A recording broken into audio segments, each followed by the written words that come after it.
Hi, nice to see you here.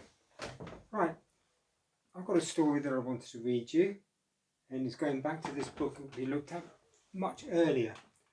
And I'm going to start with one called The Frog Prince, which I think you might have heard before.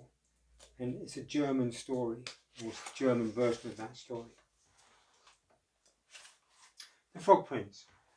Once upon a time, when magic still worked, there lived a rather spoilt princess. She had hundreds of beautiful dresses and even more pairs of shoes. She had rings on every finger and fine combs in her long golden hair.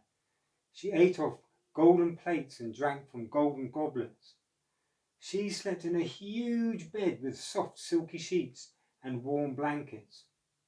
One afternoon, the princess took her most favourite plaything, a golden ball, and they wandered outside into the shady forest that surrounded the palace. She found herself by a well, so she sat down and began to throw the golden ball high into the air, catching it again as it came down. Suddenly, a finger of sunlight pierced the leaves of the trees and dazzled the princess. Alas! The golden ball fell into the water with a heavy splash and sank deep into the darkness of the well. The princess peered over the edge, but she could not see a sign of her treasured golden ball. She began to cry, for she thought that it was lost forever. And then she heard a croaky voice saying, "Princess, Princess, what is the matter?" Startled, she looked round, but could see no one. She cried even more bitterly.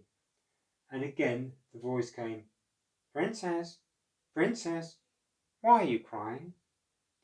When she peered more closely, she saw a very large frog sitting by the edge of the well. "Gracious!" thought the princess, "a talking frog." The frog hopped a little closer. The princess wrinkled her nose. The frog looked wet and slimy, and it was rather close to her foot. "If you must know," she said crossly, "my precious golden ball has fallen into the well." "Is that all?" said the frog. "I can fetch it in the twinkling of an eye." "Dear frog, I will give you great riches if you bring me my ball back," said the princess. "I don't want any great riches," said the frog, "but if I fetch your ball, I would like in return to come and live with you in the palace and eat off your plate and sleep by your pillow." The princess thought that this was just nonsense, but she did want her ball back. She dried her eyes and smiled weakly at the frog. Dear frog, you shall have whatever you want." No sooner were the words out of her mouth than there was a plop, a swirl of water, and the dripping frog stood by her foot once more, with the golden ball in his mouth. The princess was delighted. She snatched the ball and ran back towards the palace. She did not stop to say thank you to the frog. She did not hear him calling, "Princess, Princess, wait for me."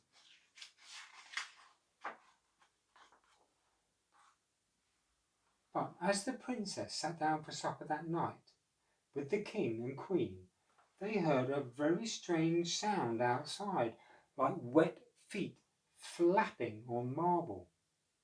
Then there came a voice, "Princess, Princess, remember your promise by the well." The door opened and in hopped the frog. Now the king was a good man, and when the princess had told him what had happened at the well, he said, "My daughter, you have made a promise, you must keep it." So the footman lifted the frog up and put him on the table beside the princess's plate. The frog ate delicately, but the princess quite lost her appetite. Then the frog said, "Oh, thank you, princess. I should like to go to bed now." The princess winced, but the king reminded her, "My daughter, you made a promise, you must keep it." So she picked the frog up by one leg and carried him at arm's length to her bedroom. He hopped onto the pillow and went to sleep. The princess spent the night wide awake at the other end of the bed. The next evening the frog was back, and the princess had to share her supper and her pillow again. The third night the same thing happened, but this time the princess slept soundly. When she woke up, the frog was gone. But standing by her bed was a handsome prince.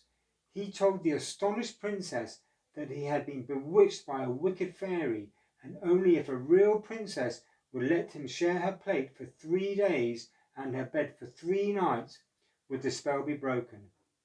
Needless to say, there was great rejoicing when the prince told his story all over again to the king and queen, and while everyone was feeling so jolly, he asked the princess to marry him.